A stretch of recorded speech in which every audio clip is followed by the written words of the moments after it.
नमस्कार। हम लोग आए हैं माइंडसेट क्यूर क्लिनिक में, जहाँ पर प्रोफेसर डॉक्टर दिनेश गुप्ता जी हमारे साथ हैं। नमस्ते सर। नमस्ते मैम।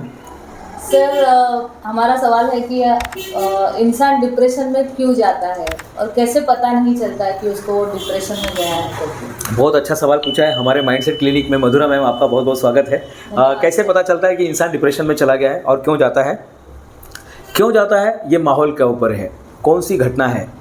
मन को आपने कांच का बना के रखा है कि पत्थर का बना के रखा है?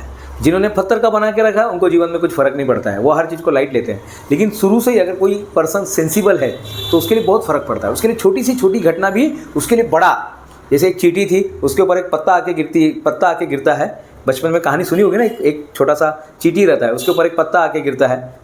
छोटा सा कोई पीपल का पत्ता था, कुछ आके उसके ऊपर गिरता है और वो सबको बोलती है, अरे बाप रे, पहाड़ आया, पहाड़ गिर गया, बादल फट गया। वो क्या क्या बोलते हैं, लोग बोलते हैं, अरे कहाँ बादल फटा है, कुछ भी तो नहीं, एक पत्ता तो है। तो किसी के लिए पत्ता है और किसी के लिए पहाड़ है। तो इंसान का डिप्रेशन में जाना एक लाजमी है, क्योंकि घटना को वो अगर एक्सेप्ट नहीं कर पाता है, घटना को स्वीकार नहीं कर पाता है, कुछ अनएक्सपेक्टेड चीज़ें उसके साथ हो जाती हैं, तो बहुत से लोग डिप्रेशन में चले जाते हैं। कैसे पता चलेगा डिप्रेशन? जो मैडम आपने दूसरा सवाल पूछा है कि कैसे पता चलेगा कि डिप्रेशन में है क्या नहीं है, तो डिप्रेशन में जाते समय आप देखिएगा एक ही विचारों के घेरे में आप रहते हैं और सतत विचार, सतत ओवर थिंकिंग चलते रहता है। आपके दिमाग में कुछ और बात नहीं रहती, ना आप कुछ सीख पाते हैं, ना नींद आ पाती है, ना लोगों से अच्छा स्वभाव, ना किसी के साथ अच्छे संबंध रख पाते हैं। हर चीज़ में वो चीज़ दिखाई देती है कि आप डिप्रेशन में चला गया है। आपको छोड़ के बाकी सबको पता चलता है कि आप डिप्रेशन में चले गए हैं। आपको छोड़ के, जो पर्सन बीमार रहता है उसको छोड़ दिया जाए तो हर एक को पता चलता है कि ये आदमी डिप्रेशन में। वो ऐसी बेवजह ही फिजूल का ही लड़ते रहेगा, कमरे में बंद करके बैठ जाएगा, निगेटिव कैरेक्टर को पसंद करने लगेगा, निगेटिव चीज़ें बोलने लगेगा, निगेटिव बातें करने लगेगा। उसको हर जगह धूप निकलेगी तो बोलेगा देखो कितनी गर्मी हो रही है, ठंडी हो रहा है तो बोलेगा देखो कितनी ठंडी हो रही है, थोड़ी सी बारिश हो रही है तो बोले कितना बारिश हो रहा है। हर जगह उसको सिर्फ निगेटिव दिखाई देने लगेगी और कई विचारों के दलदल में वो फंसता जाता है। यानी उसका दिमाग शांति नहीं होता है, बस उसके विचारों का ट्रैफिक वहाँ पे लगा ही रहता है। हर चीज़ में उसको बुराई दिखाई देती है, हर चीज़ में उसको भ्रम पैदा होता है, हर चीज़ में ऐसा लगता है लोग उसका पीछा कर रहे हैं, उसको ऐसा लगता है कि लोग उसके पीछे पड़े हुए हैं, क्योंकि उसमें कॉन्फिडेंस कम हो जाता है। गलत शब्दों का इस्तेमाल करने लगता है, अपने आप को हार्म करने लगता है और कई बार तो ये केस इतना डेंजर हो जाता है मैडम कि लोग सुसाइड करने लगते हैं। डिप्रेशन को साधारण चीज़ मत समझिएगा, बहुत बड़ी। हमारे यहाँ पर तो क्लिनिक में कितने सारे लोग आते रहते हैं, माइंडसेट क्योर क्लिनिक में, और कितने लोगों का ये प्रॉब्लम है मैडम, कितने लोगों का प्रॉब्लम है। तो आप कैसे करेंगे इसको दूर? तो सबसे पहले अपने आप को जानिएगा, साक्षी भाव में आ जाइएगा। देखिए, मैं कब ज़्यादा डिप्रेशन में जाता हूँ? दोपहर को, सवेरे, शाम को, रात को, सोने के पहले, सोने के बाद, कब मैं डिप्रेशन में जाता हूँ? मैं खाना खाने के पहले बैठा हूँ, या किसी ने पानी गिरा दिया है, किसी ने हाथ नहीं धोया है, किसी ने कुछ गलत शब्द का, मोबाइल पे कोई जोर चिल्ला के बात कर रहा है, कब मैं डिप्रेशन में जाता हूँ? देखिए, अपना डॉक्टर खुद बन सकते हैं आप, आपको कहीं जाने की जरूरत नहीं। पहले अपना खुद का एनालाइज कीजिएगा। कई बार डिप्रेशन को बिना दवाई का भी ठीक किया जाता है और कई बार बिना दवाई के ठीक होता भी नहीं है।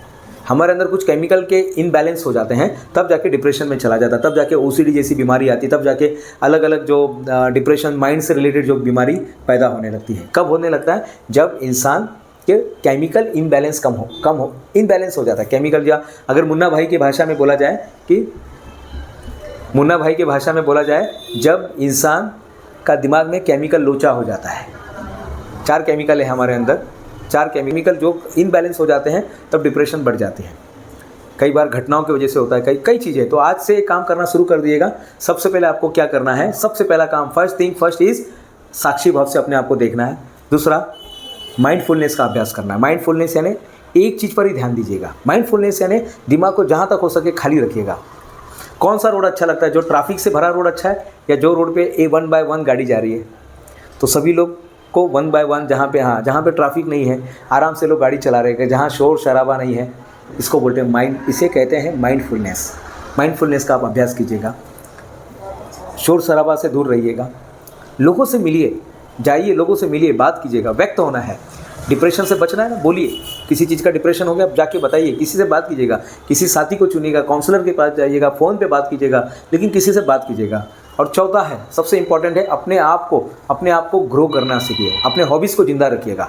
जितना आप अपने हॉबीज़ को ज़िंदा रखेंगे, जितने आपके हॉबीज़ बढ़ेगी, जितने आपके हॉबीज़ बढ़ेगी, जितने हॉबीज़ आपको अच्छे से रख पाएंगे, उतना ही अच्छे से आप इसको क्योर कर पाएंगे। उम्मीद रखिए, उम्मीद छोड़िएगा मत। सबसे आखिरी का उम्मीद रखिए साहब। डिप्रेशन ठीक हो सकता है, हर बीमारी का इलाज संसार में उपलब्ध है और हर चीज़ पॉसिबल है यहाँ पर। मित्रों, डिप्रेशन से बाहर निकलने का संकल्प लीजिएगा।